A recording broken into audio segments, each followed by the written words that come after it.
Good morning, students. So today we are going to start the new chapter, that is chapter 8 of our NCERT book, and this chapter is human health and diseases.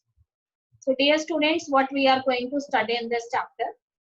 We are going to study about health. What is the definition of health? What condition is assumed by you as a healthy condition? What are the various methods by which we can achieve good health or we can maintain our health properly? What precautions we should take? We will also study about the different type of pathogens and the diseases caused by these pathogens. It may be bacteria, viruses, protozoans, or helminths. So here we are going to study about the symptom of these diseases. We will also study in this chapter about the type of immune system. So here we are going to study about two type of immune system. One is the humoral immune system, which is related with the formation of antibodies, and another is the cell mediated immune system, where we have two type of cell, B lymphocytes and T lymphocytes. In the end of the chapter, we will study about AIDS, cancer, and the drugs, and what is the role of these drugs in the life of adolescent, how the use of drugs it affect the life of adolescent. So let us start the chapter human health and disease. So student, first of all, what is given in the introduction? A historical account is given in the introduction that for so many years the different peoples, such as the earliest peoples, which are Greek peoples, they believe that the people who have dark complexion, which they called as black vials. They said that these peoples, they are hot peoples and they always have fever. But later this misconception about the health, it later get discarded when William Harvey, the scientist, he discovered the method of circulation, that is blood circulation, and by the discovery of thermometer, the scientist they becomes able to check the body temperature of these black bile peoples, and they found that though their complexion is black, but they are not suffering from any kind of fever. In this way, a good humor about the health, it finally gets discarded. And later the people they believe that mind and your body they are interconnected with each other. If your mind have any kind of stresses, tensions, or you have depressed kind of feelings in your mind, you cannot be become a healthy individual. So your mind is directly related with your body conditions. And there are so many other systems, for example, your neural system, endocrine system, that are also related with your health. And as what kind of messages you receive from your surroundings, what kind of messages you convey to the brain, that will decide how healthy you are. And similarly, endocrine system, how it is connected with your health, that this endocrine system, when it convey messages to the brain, then the brain it will decide on the basis of these messages and it release certain hormones. If your messages are related with happiness or happy conditions, then happiness kind of hormones they are released from your body. Otherwise, the other type of hormones are released which have a bad impact on your health. So in this way, your neural system, endocrine system, as well as your immune system, they are connected with each other. They function in association with each other. So here we are also discussing about different type of disorders which we generally come across in our daily life. So we are very much clear about the genetic disorders. So these genetic disorders are actually those disorders which we inherit from our parent, from our birth. So in the previous times, or you can say ancient times, it is not able to cure these kind of disorders. as they are controlled by genes. But nowadays, so many advancements are there in the field of medical science. And because of these, the successful therapy of genes can be done, which is known as gene therapy. And such genetic disorders can be cured. Besides this, we also have various kind of infectious diseases in our body. So these diseases are special type of disorders which are transmitted from one person to another. So we have to take precautions so that we cannot allow the spread of such kind of infections. And beside infectious disease, the type of our lifestyle, what kind of food we take, what kind of water we drink, that will also decide, our habits will also decide that how healthy we are now and in our future. So all of these things, they have a direct impact on our body, on our health. So in this slide, I'm going to tell you the definition of the health. If you want to define health in simple ways, then health simply means absence of disease.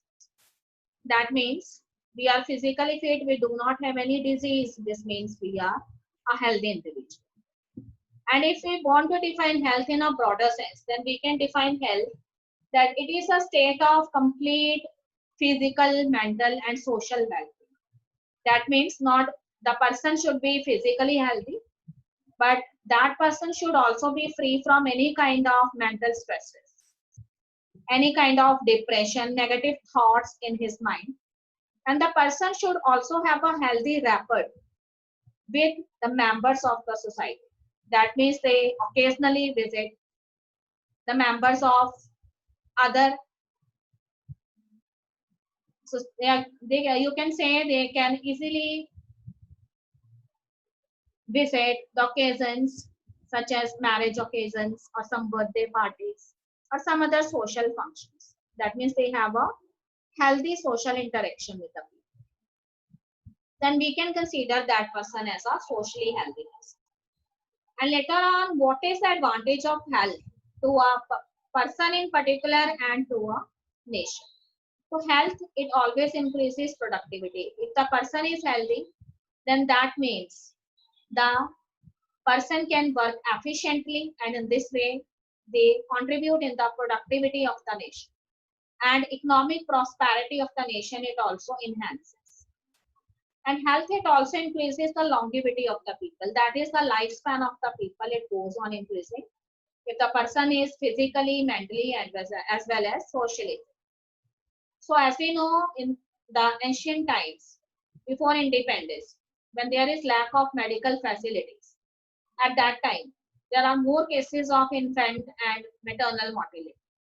But nowadays, due to advancement in the field of medical technologies, infrastructures, so many health centers, hospitals, they get opened in the village areas as well as in the urban areas. So as a result, there is a rapid decline in the rate of infant and mother mortality.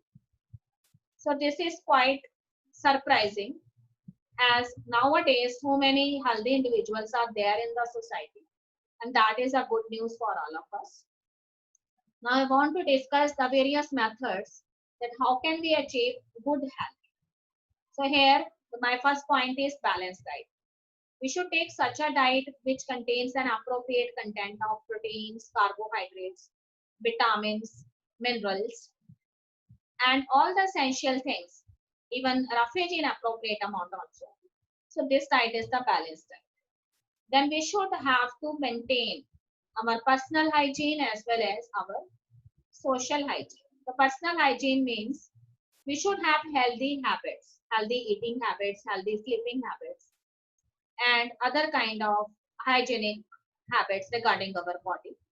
We should have to do regular exercise, yoga asanas in our lives, and we should also have a proper knowledge or awareness about the disease which we are suffering. The disposal of the waste should be done properly by us.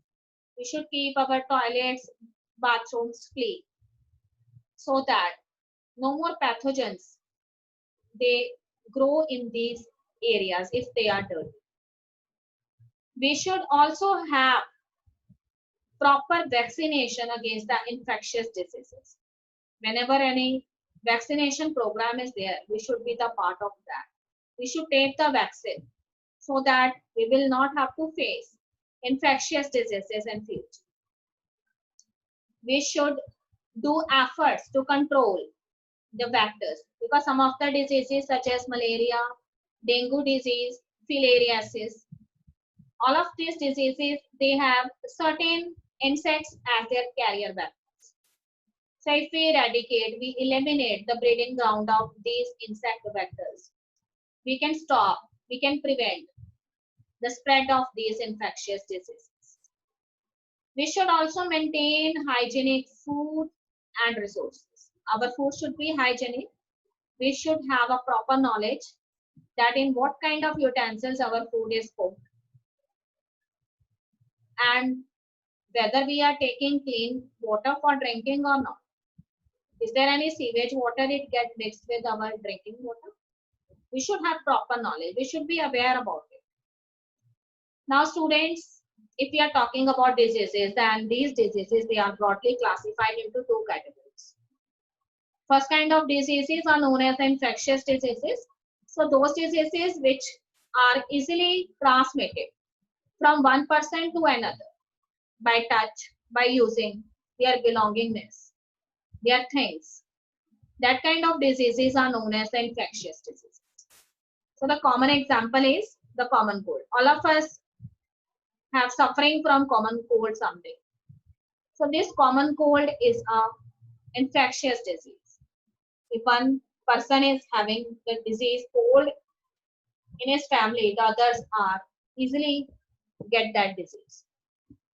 Next is non-infectious disease. As the name itself indicates, these diseases, they cannot transmit, they cannot spread from one person to another. These diseases, they can develop in the body at its own. It may be cancer, as cancer is not an inherited disease. It is also not an infectious disease. A person may be healthy for some days, but accidentally he found cancer in his body when doctor informed that person. So it is a non-infectious disease. Okay, student, all of these diseases, they are caused by certain pathogens. So what are these pathogens? These pathogens are actually the disease causing organisms. So there are various types of pathogens such as bacteria, viruses, protozoans, helminths. Helminths means worms, which belong to phylum Platyhelminths, or nematodes, you can say Nemathlaminths, esculminths. So these pathogens, they are actually the parasite. They are always in search of host or host body to enter so that they can easily exploit the metabolic activities of the host. These pathogens, they enter into the body of the host by various means, through the nasal passages, or through their mouth, or through their skin. And what is the special thing about these pathogens? These pathogens, they interfere first with the normal vital functions of the host organism. That is, they weaken the host organism, though they do not kill the host organism, but they keep on weaken the host organism. They causes various type of morphological as well as functional damage to the host body. So in this way, the body of the host, it becomes weak day by day. And these pathogens are very much clever because they always have a trick. They always have a plan that how they have to adapt themselves according to the environment, internal environment of the host organism. For example, if there is some pathogen which have to cause infection in the stomach or the intestine, then that pathogen know very well that acidic environment is present in the stomach and basic environment is there in the intestine. So that pathogen have specific characters which make that pathogen capable to live in such type of acidic and basic conditions. Okay, student, the first disease which we are going to study in detail is typhoid. So this is the picture of the bacterium which causes typhoid, and the name of the bacterium is Salmonella typhi. Sometimes it is called as Salmonella typhus. So this causes a fever, kind of a fever, which is commonly known as the typhoid. So here we are going to study about the mode of transmission of this disease. So poor hygienic condition is the chief factor responsible for the transmission. So here, sometimes the water or the food, they get contaminated with fecal matter. So this contaminated food or water, when it is consumed by any individual, then the Salmonella typhi, it enters into the body of the individual. As the pathogen or the parasite is very much clever, having specific type of factors which allow the safe passage of this pathogen through the stomach, because they have acid tolerance genes present in it. Then it enters into the intestinal part. It lives in the intestine for some time, and it causes perforation in the intestine, small intestine. And in this way, inflammation of the intestinal cell space. So lack of proper hand washing is one of the factors that is responsible. The disease can spread later to liver, spleen, bone marrow. And in this way, it becomes a systemic disease. So here I am going to tell you about the disease in detail. So as I have already discussed, the causal organism is Salmonella typhi, and mode of action is the pathogen, it enters in the small intestine through contaminated food and water, and then migrate to other organs with the help of blood.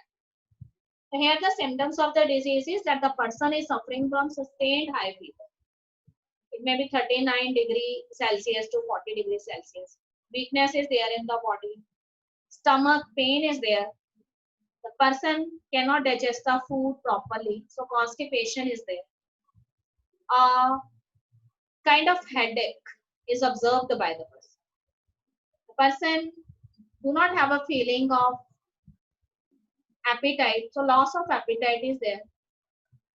And how we know that the particular person is suffering from the typhoid fever? So there is a test, and the name of the test is Weigel test, and that is done in case of the patient who is suffering from typhoid.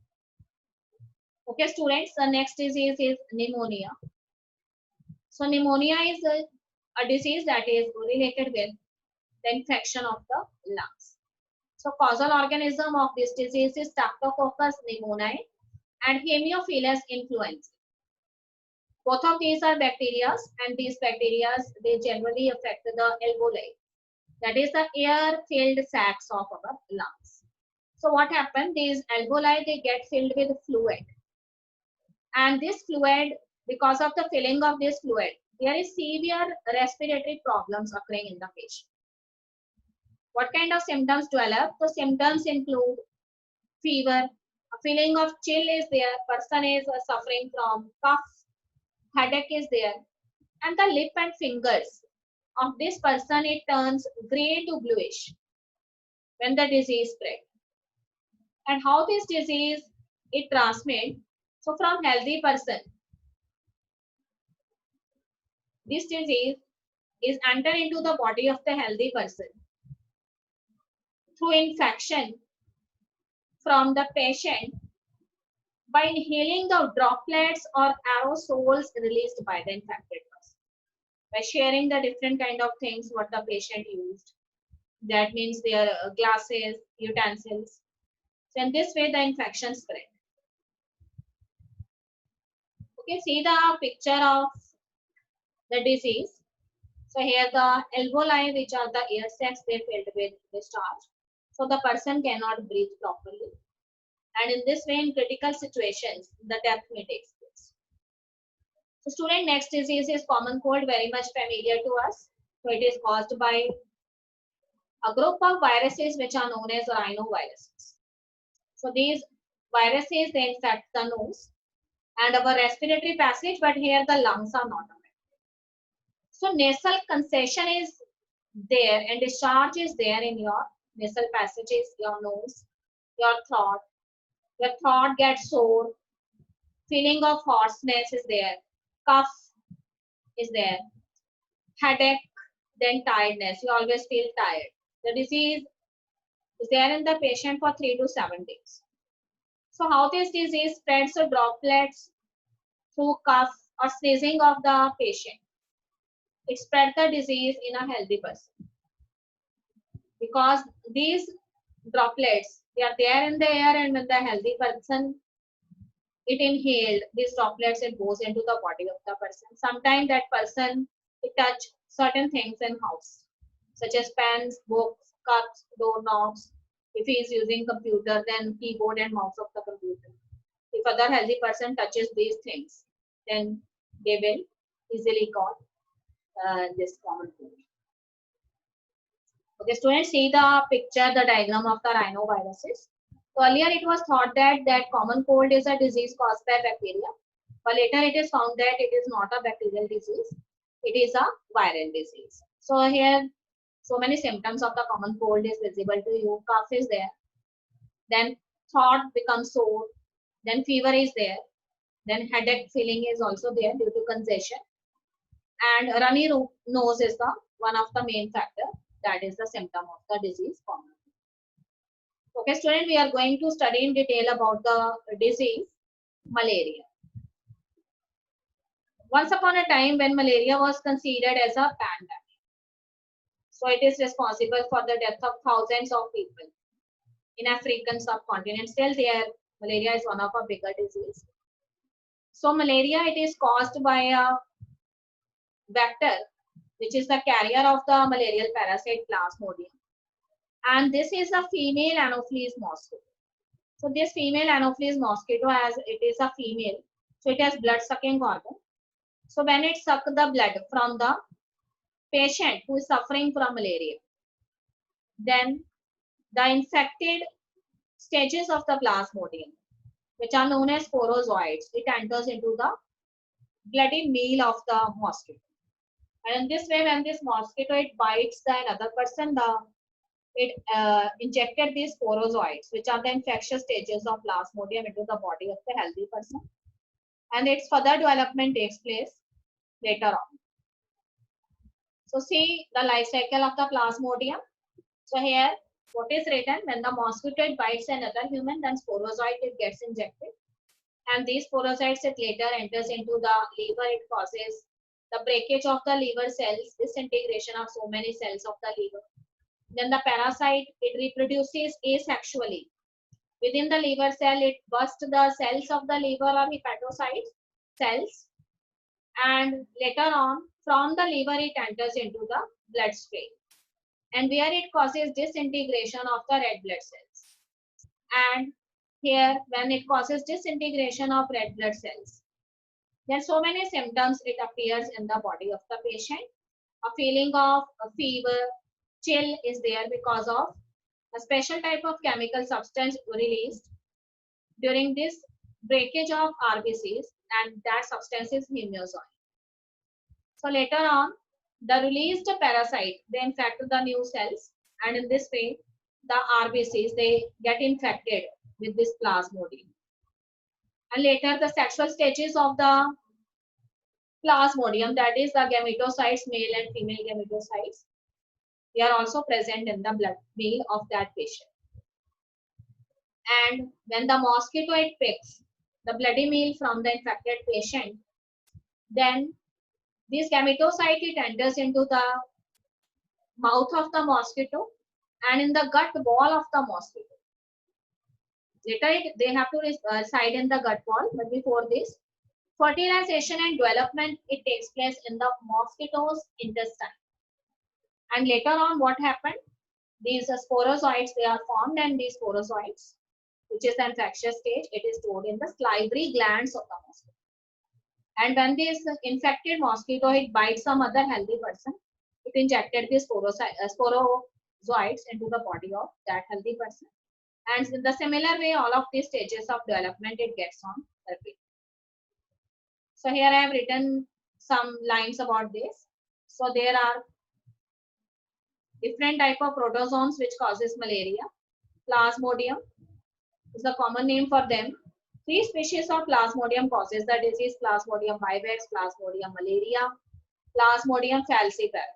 So here among these, Plasmodium falciparum is very much important because it causes a severe kind of malaria, which is known as malignant malaria or AM malaria.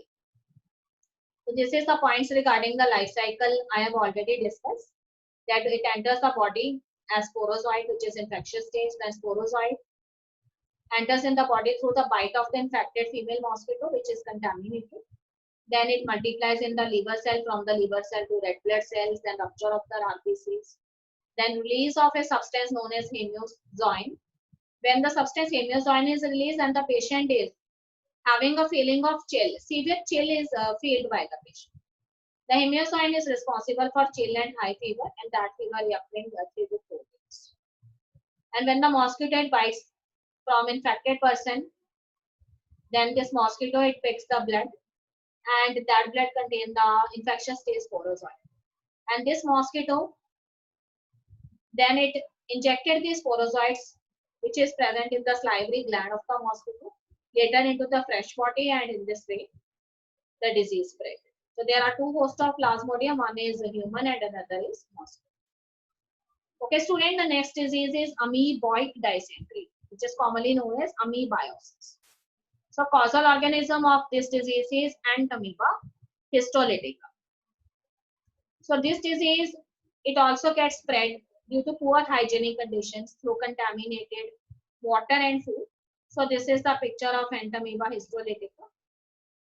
Okay, what are the symptoms of the disease? So patients suffering from the disease amoebiosis always have constipation. That is, the food is not digested properly in the body of the patient, and the undigested food, it remains in the rectum. So person have a feeling of constipation. Abdominal pain is there, cramps are there, because it is somewhat related with the intestine. So whenever this person it excreted out stools, so these stools are always with excess mucus and blood clots due to rupturing of certain cells in the body. What is the mode of transmission? So here the mode of transmission, the vector here is houseflies. These are the mechanical carriers, and this have to transmit the parasite from the feces of the infected person. That means when the infected person it excrete out their fecal matter.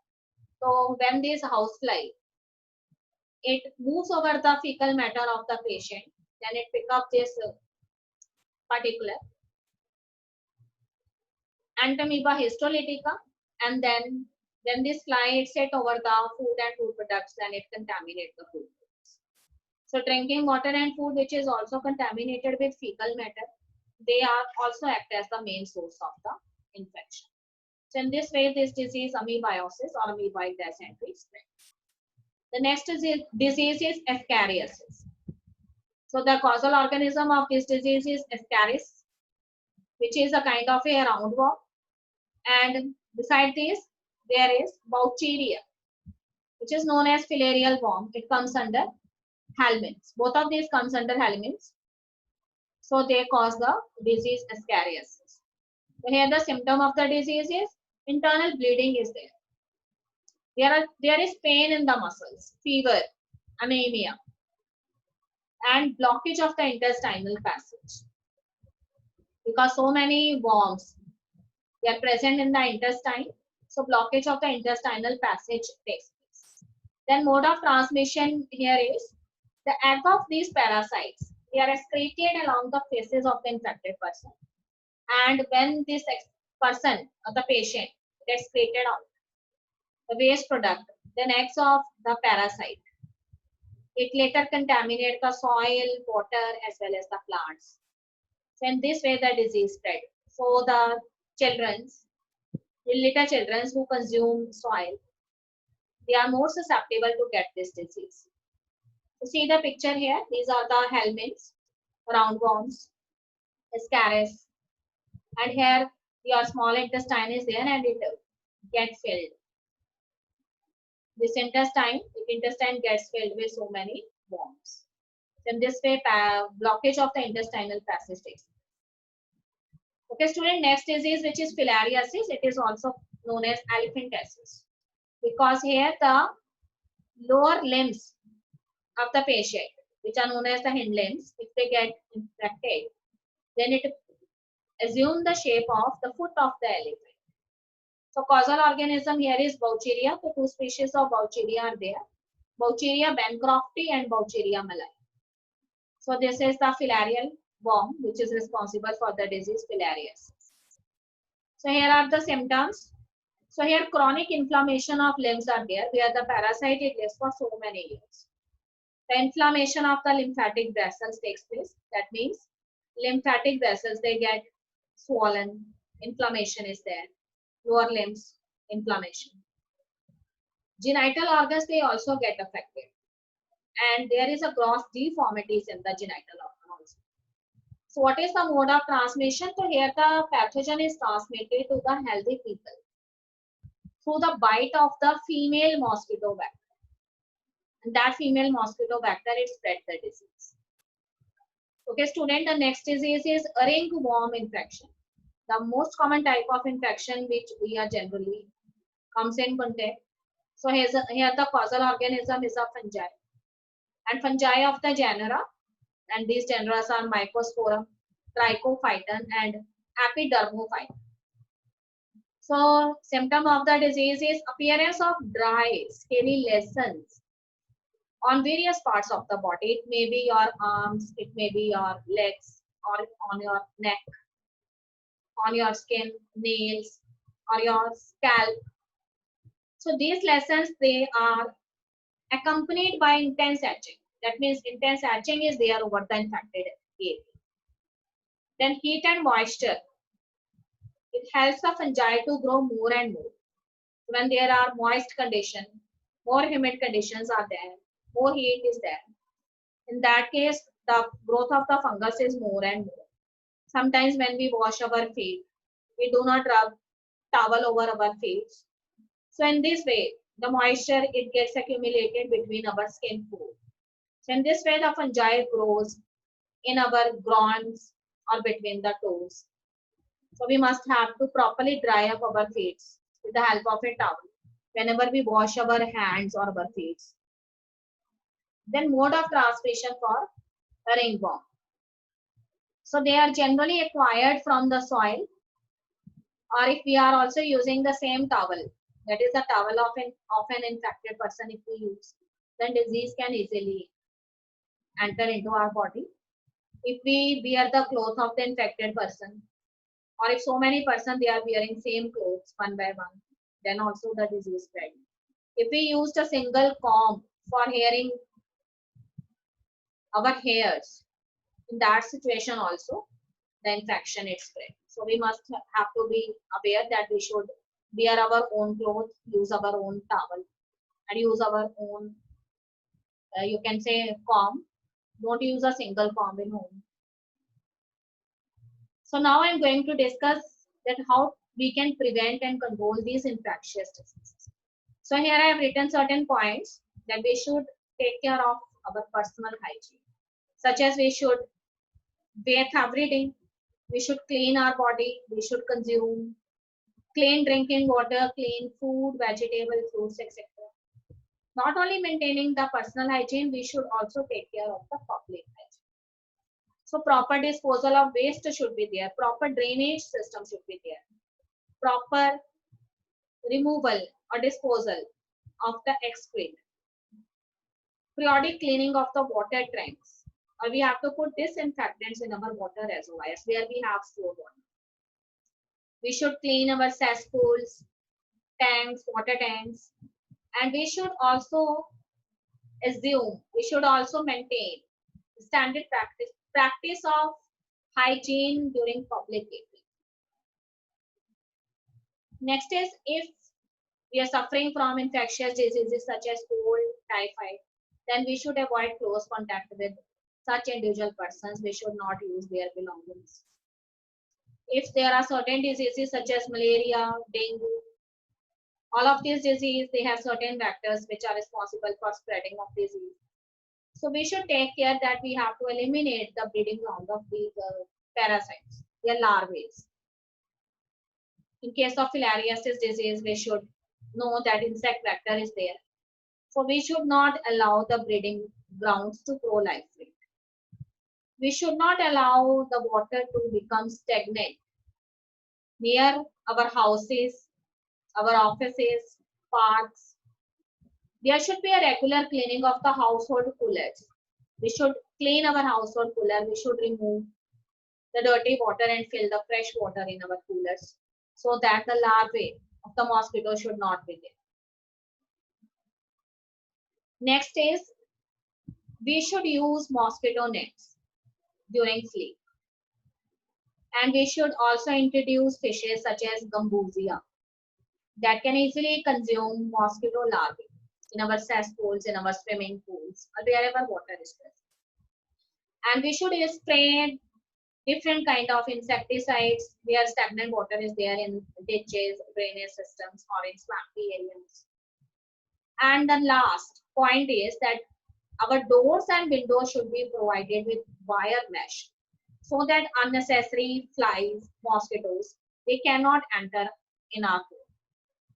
So in this way, if we are properly following these points, so it is quite helpful for us that we can easily stop the spread of any of the infectious disease. So that's all in today's lecture. Have a nice day, students.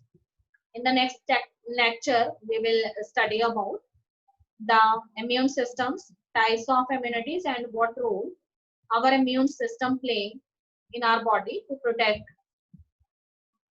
our body from various kind of diseases. All right. So have a nice day.